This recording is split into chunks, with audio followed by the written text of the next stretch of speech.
This story is about a family that lives in a cabin in a dense forest. This family consists of 3 people, a mother and her 2 children, Sam and Nolan. In this film, the mother's name is not provided, so we will call her Julie. For years, they have been living locked in this cabin. Julie tells them that a demonic entity is chasing them, an evil force that has destroyed everyone else in the world. According to her, they are the only survivors because of this house, which her parents built in a way that prevents the devil from entering. This evil entity can only attack them from outside. When they go out of the house, they tie themselves with a rope because the end of the rope is connected to the house. As long as they are tied to that rope, the evil force cannot harm them. Every day, they tie themselves to the rope and go out to hunt. Whatever they find in the jungle, frogs, insects, Julie brings back to eat. She has taught her children the rules of venturing into the jungle, warning them to never separate from the rope. She tells them that if the devil in the jungle touches them without the rope, they will also be possessed, and through them, he will kill the rest of the family. This way, he destroyed the rest of the world. Julie explains that the devil is very clever and can appear in any form. One night, loud sounds of frogs are heard, and when Julie goes to quiet them, she realizes there is no frog there. Suddenly, the frog's sounds turn terrifying. Julie understands that this is the same devil, and then she sees him behind her. However, he cannot touch her because Julie has tied herself with the rope. She goes back inside the house. The next day, when they go to search for food again, Julie sees the same devil. This was a common occurrence for her, so she ignores him. Nolan climbs a tree to look for food, hoping he might find eggs to eat, but the eggs have already hatched, leaving him disappointed.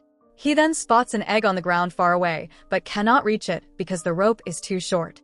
Nolan starts to untie his rope, but is stopped by Sam, who warns him it could be a trick of the devil. Nolan insists he is nearby and will get it quickly, threatening to whistle and call their mother if Sam doesn't agree. They decide to leave, but on the way back, Nolan accidentally steps on a thorn, causing his leg to get stuck in a tree root. In desperation, Sam blows his whistle. Hearing this, Julie runs toward them, seeing the devil approaching in her own form, trying to get close to her children. However, before he can reach them, Julie quickly ties both children to her rope, and the entity cannot touch them even though it comes close.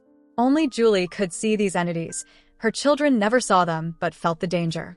Afterward, Julie is furious with her children. She brings them home and asks them to apologize for breaking the rule. She makes them place their hands on a Bible and pray, asking for protection against the devil. Then she asks them what happened. Nolan admits his mistake, and Julie scolds him harshly, reminding him of the danger they were in, saying that if she had been a little late, the devil would have touched him, and everything would have been over. During dinner, Julie tells her children about the tricks of the devil. She shares a story about a time when the devil appeared before her in the form of a little girl, just beyond the reach of her rope. The girl was trapped in a pit, screaming for help, but Julie knew it was a trick. Despite the girl's cries, she ignored her, and over time, the girl's body decomposed into a skeleton. Julie tells her children that the devil wants her to doubt herself, to make her break her connection to the rope. No matter what happens, they must not fall into his trap or break free from the rope. Sam completely believes in his mother's words, but Nolan is skeptical. He thinks all these things are nonsense and that the outside world is still normal. He believes that his mother made up these stories because he wants to live outside like a regular person, tired of eating insects and frogs daily. That night, Nolan talks to Sam, saying, "Today we were outside without the rope, but look at us." "Nothing happened," says Sam. "We almost died. And you're saying this?" Nolan responds, "Then why did Mom kill Dad, Grandpa, and Grandma?" Sam explains, "Because evil had possessed them, and Mom did it to save us." Nolan starts questioning his mother's actions, but Sam insists, "I have full faith in Mom, and you should trust her, too." On the other side, the evil entity appears to Julie in the form of her husband, speaking about her past and trying to weaken her emotionally. Julie, however, stands firm, saying, "He was just my pastor. I have no connection with him now." The entity threatens her, warning, "You won't be able to protect your children for long. One day, I will possess you, and through you, I'll destroy your children too." The next day, while Julie is working in her greenhouse, Nolan notices a snake tattoo on her back, representing the devil. Disturbed, he remarks, "You have a tattoo of the very devil you're running from." Julie explains, "I got this tattoo before I married. Back then, I was a different person, living outside where everything seemed normal. When these evils began attacking, I came here to this house and changed completely.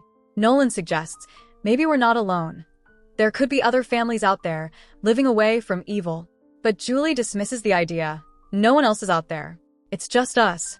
That night, while Julie is bathing, Nolan sleepwalks into the bathroom. Normally, Julie ties a bell to his leg to prevent him from wandering, but this time she forgot.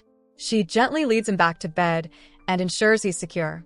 The following day, while out hunting, Julie sees a crow. As she tries to kill it with her crossbow, she hallucinates that the crow is pecking at Nolan's face, scratching it. Horrified, she realizes it's not real. She tries again, but the evil entity has deceived her, and the crow flies away. With no food found, they are forced to survive on tree bark, which they fry in oil and cover with honey. One day, as they peel bark from a tree, Nolan realizes Julie and Sam are out of sight. Suddenly, someone tugs on his rope, pulling him toward a nearby well where he glimpses a snake-like creature within. But the next moment, he realizes it was just a nightmare. He was actually sleepwalking without the rope. Julie finds him outside, grabs him, and locks him in the cellar, forcing him to perform a ritual for protection. Nolan, desperate, begs to use the toilet, but Julie ignores him. After a while, she opens the cellar and Nolan, humiliated, has wet himself. This event deepens Nolan's doubts about the evil entity. He thinks, I've been outside so many times, yet nothing has happened to me. Now, he's convinced that perhaps this evil is merely a figment of his mother's imagination.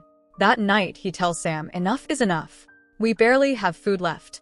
We need to leave the house to find real food. Sam, however, remains loyal to his mother and refuses. The next day, she shows her children an old camera, a relic from before they were born. She explains, this is a camera, used to capture pictures. She shows them an old photo of herself, revealing how different she was before. She also informs them that all food sources have run out and suggests they must kill Coda, their pet dog, to survive. Nolan is horrified and refuses. He argues with his mother, but Sam sides with her. Furious, Nolan declares, I'm leaving this house, and you all, too. He hugs Coda, crying, but Julie pries the dog from him and takes Coda to the greenhouse. Though reluctant, Julie feels she has no other choice. As she prepares to kill Coda, Nolan steps outside without a rope and confronts her. He insists, even cutting his mother's face in defiance. Coda escapes, and Nolan locks his mother in the greenhouse without a rope. Julie, terrified, pleads, the evil is real. I brought it here by mistake and kept it hidden from you. But Nolan doesn't open the door, and just then, the evil entity appears to Julie, this time in the form of her own mother. The entity abuses Julie, accusing her, you killed me by poisoning me. It begins moving toward her, but before it can, Julie slits her own throat, sacrificing herself to protect her children. Moments later, Sam opens the greenhouse door and, seeing their mother dead, he and Nolan are devastated. Sam's health quickly deteriorates, and Nolan, while caring for him, realizes his brother is starving. Determined to find help, Nolan connects 3 ropes to reach farther than before and ventures out, eventually making it to a road.